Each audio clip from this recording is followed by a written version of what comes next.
The Supreme Court blocked the citizenship question on the census, but now the Trump administration is accused of trying to pressure states to reveal the information in a different way.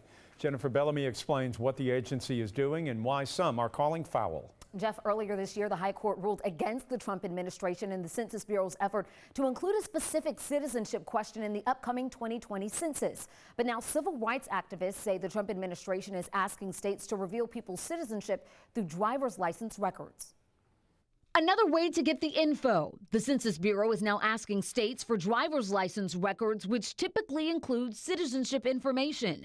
The move came after the Supreme Court blocked the Trump administration from adding a citizenship question to the 2020 population count. President Trump then ordered the Commerce Department, which oversees the Census Bureau, to start collecting citizenship info through state and federal administrative records, specifically directing the gathering of documents concerning citizenship. Civil rights advocates believe the efforts will cause fewer Latinos to take part in the census.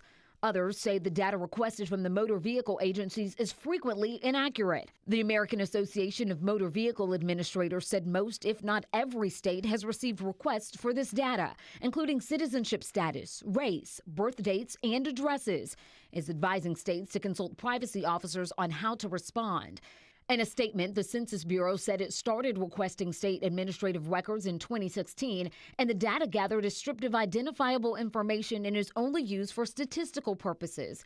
But it didn't answer why it was asking for driver's license information or why it renewed requests for state data last month when it already gets records from states. Still, whatever happens will have a lasting impact because the population count that comes every decade determines how many congressional seats states get and how billions of dollars in federal money will be spent.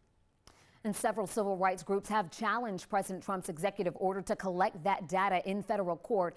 Meanwhile, some states like Florida are still weighing how to respond. Others like Illinois have said no. I reached out to Georgia's Department of Driver Services. The agency says it too has received this request, but it's still reviewing everything to see what, if any, information will be shared. Cheryl?